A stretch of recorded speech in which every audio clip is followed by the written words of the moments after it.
One of the easiest and fastest ways you can improve your iPhone photos is by mastering composition. And composition is so critical, I really cannot stress it enough. You could be standing in front of the most beautiful view in the world, but if you don't compose it correctly, it's not going to work out. You will not get a good photo. Composition is that big of a deal. And while composition can seem a little bit difficult, it is relatively easy to master if you follow some proven composition techniques and guidelines. I'm going to share with you my 7 favorite composition techniques that I use all the time to capture the best iPhone photos possible. Again, these aren't composition rules, they're composition tools, so feel free to use them if they work for that particular photo, but you don't have to use them all the time.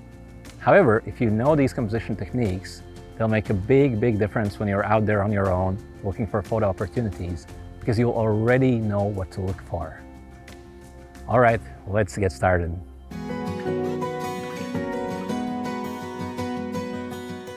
Now, the first composition technique I have for you is really simple, and that's simplicity. Now, I'm not kidding. It is actually a really important rule or principle in composition that you want to keep your photos as simple as possible. The world around us is really cluttered. There are all these things that are just kind of scattered about, and for the most part, that doesn't look so good in your frame. So as a photographer, try to get in the habit of looking for the simplest possible scene you can find, and then on top of that, try to frame that photo in such a way where you only capture the essence of that image. Anything that doesn't belong there has to go out of the frame. Let me show you an example.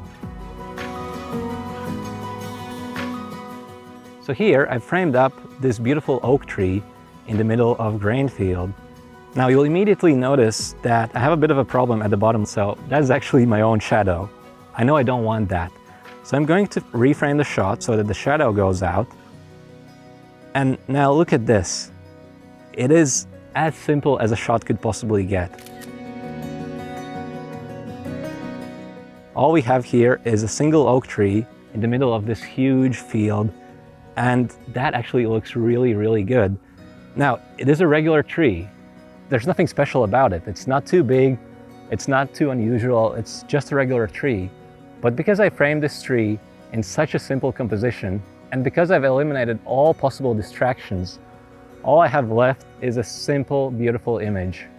Now, Steve Jobs had the saying that simplicity is the ultimate sophistication, and I think he was onto something. So if you look at the design of any Apple product, it's all about simplicity. Anything that's not needed has been removed from the design, so all you have left is the true essence of the product. In photography, it's kind of the same. Always try to simplify the scene as much as you can, and more often than not, those simple images will work really well. Now, the next composition technique I'd like to share with you is kind of related to simplicity, and that is using negative space in your photos. So what is negative space? Well, the easiest way to think about it is that it's everything that's not your subject. So if I'm taking a photo of a tree, everything that's not that tree is negative space. However, typically it's the part of the frame that is essentially not filled with anything. So it could be filled with blue sky or perhaps with water, but negative space is the part of the frame where nothing's going on. Now, why would nothing be a good thing in composition? Let me show you. Now, we're still looking at that same shot I just captured before, but let me show you what happens if I switch over to my 0.5x, my ultra wide. Now, once again, my shadow is in the frame, so I have to be careful about that. But take a look at this.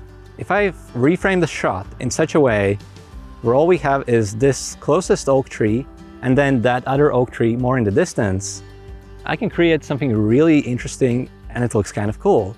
But look at the top half of the image. There's literally nothing there, just blue sky. Actually, that blue sky takes up perhaps 70 or 80% of the frame. Now, normally, I wouldn't like that because I'm responsible for everything in that frame. However, there are times when I can compose the shot in such a way where I leave as much negative space as possible. And here's the great irony about negative space. The more negative space you have around your subject, the more your subject will get emphasized. So the more I move my iPhone up, the more those trees start to stand out. However, there is obviously a limit. So if I go too far, then I no longer have that field in the foreground. And that field to me is an important part of the frame. it kind of grounds the image. It tells the viewer where I'm standing, that we're standing in this beautiful sunlit field, and that this is where we have those oak trees. So I don't want to leave too much of the field because I want all that negative space at the top, but I still need to leave just a little bit so that it looks pleasing to the eye. I think this is roughly the framing I'm interested in, so I'll go ahead and take a photo.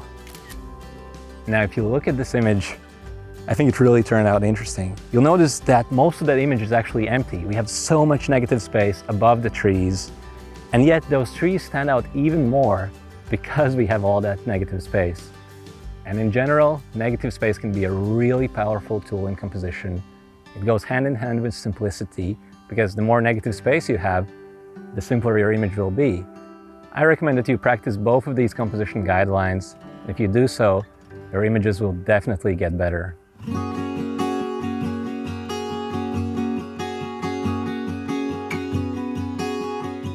A lot of composition guidelines tell you where to position your subject if you only really have one important subject in the frame. But what do you do if you have more than one things that are really prominent in the frame? What's the best way to compose a shot like that? Well, oftentimes the best thing you can do is place these subjects diagonally from each other. Let me show you what I mean. So we're still looking at the same beautiful oak tree, but now I'm looking at it from a different vantage point. And you'll immediately notice that here we have two things of interest. So we have the oak tree itself, and then we have this beautiful road that's extending into the distance. But look at how these subjects have been arranged in the frame. You'll see that the oak tree is at the top left-hand corner, while the road is at the bottom right. And that is not an accident. If you have two subjects that you want to align in the frame, often the best way to do that is to align them diagonally. This has one really important benefit. You will be able to frame the shot in such a way where you're using most of the space in the shot. In other words, if I frame the shot using the diagonal principle, you'll see that I have some strong interest on the left-hand side of the frame. I have the tree. And I have some strong interest on the right, which is the road. I also have some strong interest at the top section of the frame, which is once again the tree. And at the bottom, I also have interest, which is the road. So this way, I'm essentially using most of that frame.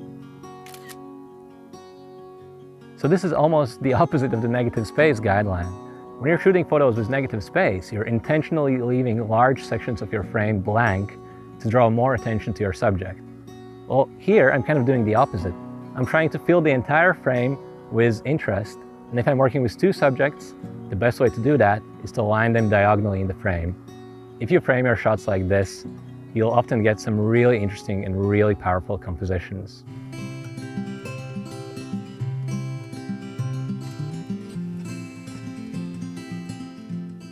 Next, let's talk about symmetry. Now, symmetry is perhaps one of the most powerful composition guidelines of all. When you have the right kind of scene to frame up a symmetrical shot, that always looks spectacular. Let me show you what I mean. Now, I'm still standing at the same location. I'm still next to this oak tree. We're now at the peak of the golden hour. This is the best light we'll have for the entire day.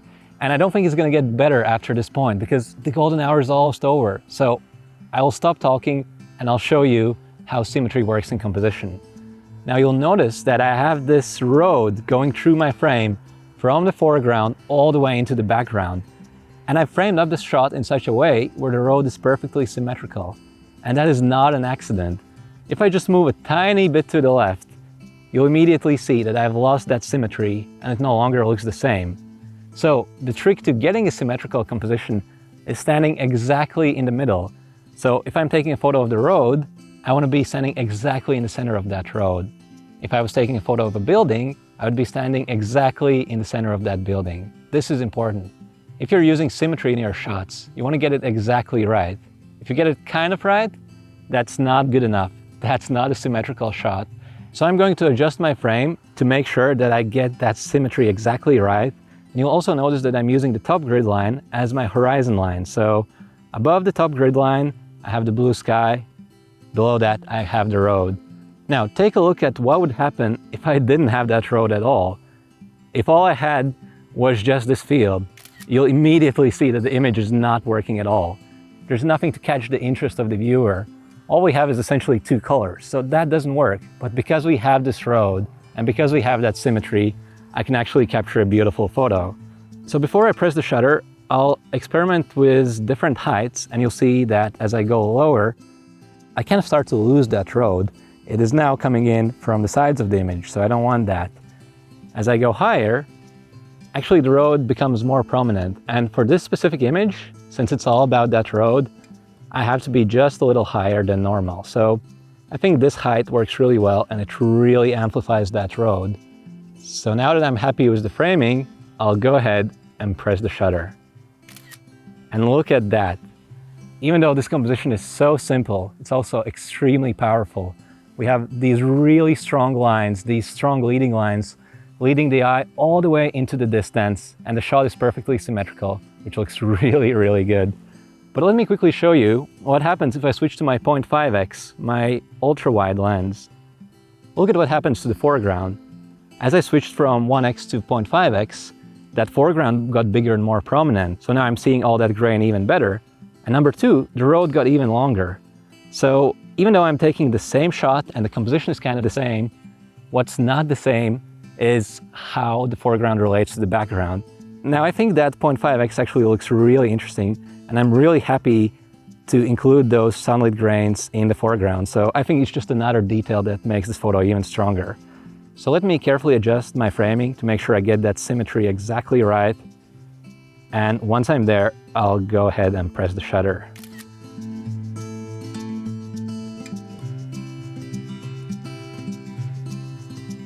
And this is how you can use symmetry to greatly improve the composition of your iPhone photos.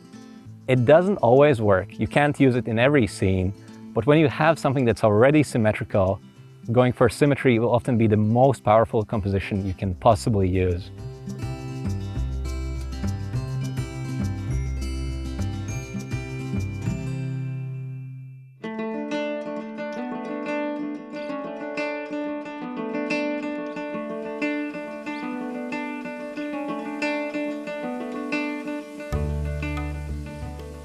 The next composition technique I absolutely love to use is called leading lines.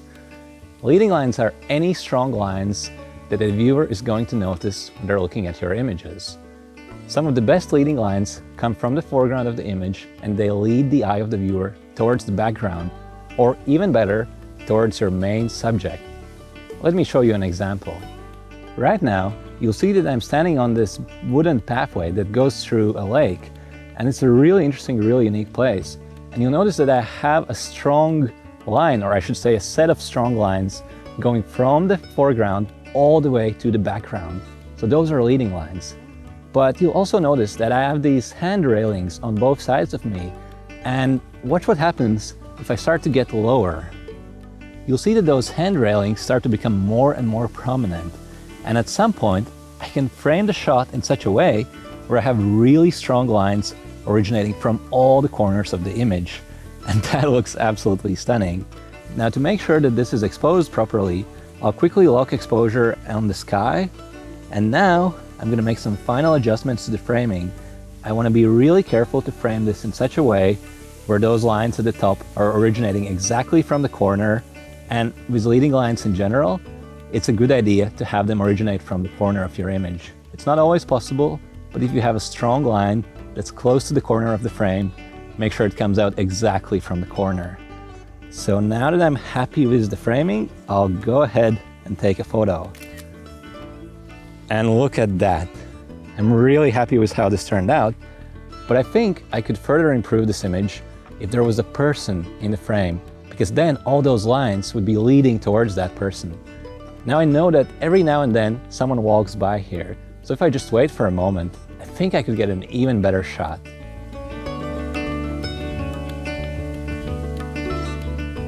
Okay, I can see that someone's coming from behind me, so I'll let that person pass. And once they're past me, I'll make sure I take some photos. Okay, I'll quickly get in position. I'll take a whole bunch of photos. Just a few more to be sure I get the right shot. And now look at that. That is absolutely stunning. I have this really strong composition with strong leading lines coming in from all the corners of the image, and they all lead towards my main subject. This is such a powerful composition.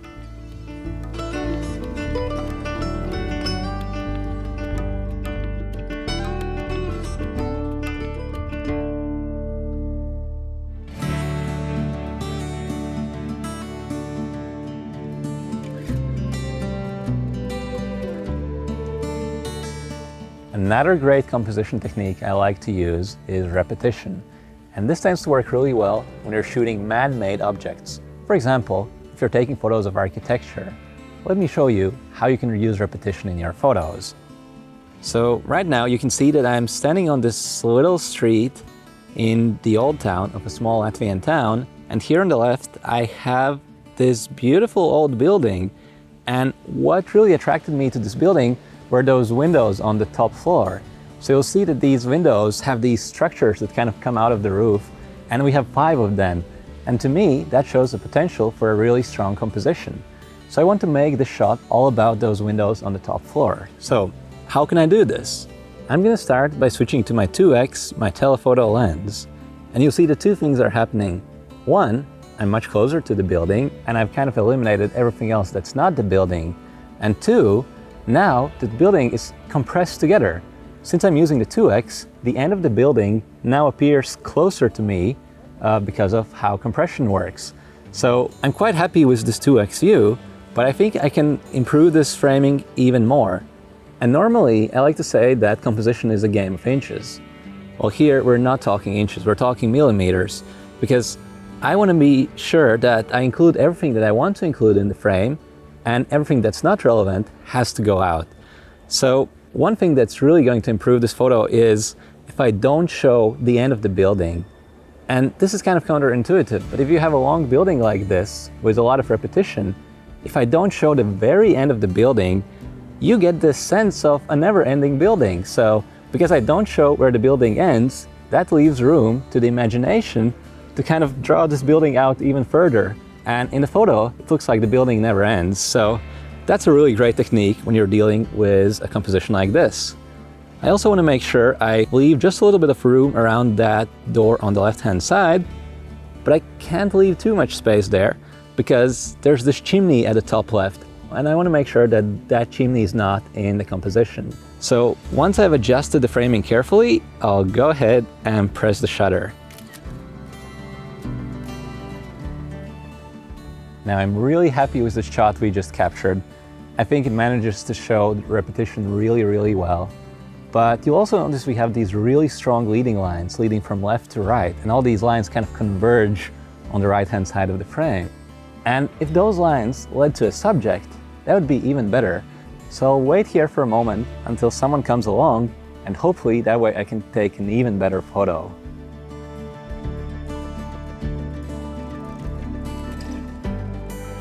All right, I can see a bicycle coming, so I'll quickly grab some photos and look at that. Exactly where I wanted, we have this beautiful bicycle, and all these strong leading lines that we have in the frame are pointing directly at the cyclist. It's a really strong composition with both repetition and leading lines.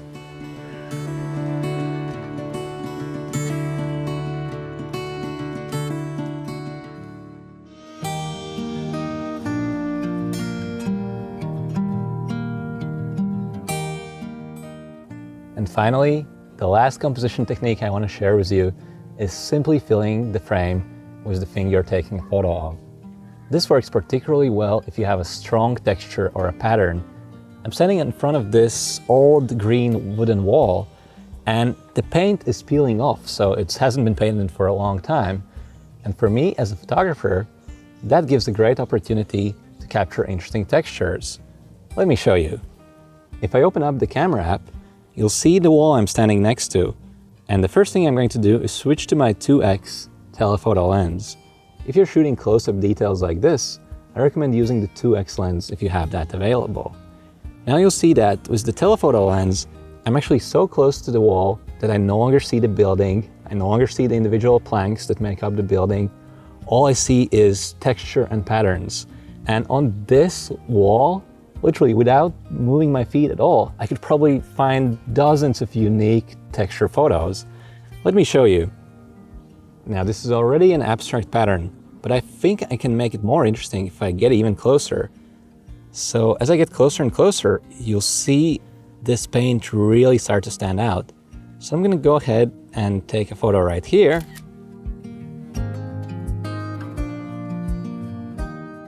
And now, let's move on to the next plank. So literally right above that, I have an entirely different texture.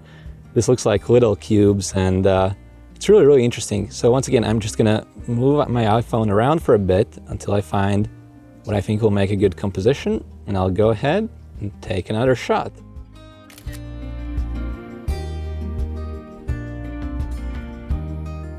As the last example, I'll go all the way up, and right here, we have another really unique opportunity. So here, if I'm taking this shot, actually at the top right-hand corner where the grid lines intersect, you'll see I have a bit of an opening in the paint, and that kind of becomes my subject almost. So I'm gonna use the rule of thirds to frame this up, and I'll take another photo.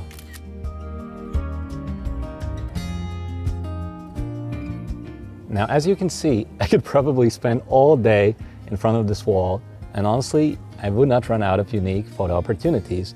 There are literally so many different patterns you can find here. But the point I'm trying to make is about composition. So if you are taking a pattern or a texture shot, simply fill the entire frame with nothing but a pattern or texture. You want to take it out of context, so you don't want to take a photo of the building, you don't even want to take a photo of the plank, you just want to take a photo of the pattern. If you fill the entire frame with the pattern, that way you can create a really strong, really unique photo. Now, I just shared with you my favorite composition techniques for taking beautiful photos with the iPhone. Please understand that these composition techniques are not composition rules. Instead, these are composition tools. You can use these tools if you want to, but you don't have to use them in every photo. In fact, there's no way you could use all these tools in the same photo. It's just not possible. But the more tools you know and the more tools you have in your toolbox, the more you'll start to recognize photo opportunities around you. So practice using these techniques, and over time, they'll start to feel natural to you, and you'll start to recognize opportunities to use them more and more. And as a result, you'll be able to take incredible iPhone photos even more often.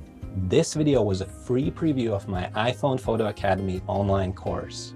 In this course, you'll discover everything you need to know to take stunning photos with your iPhone. So if you'd like to take the kind of photos that will leave your friends and family speechless, please take a look at the full version of iPhone Photo Academy.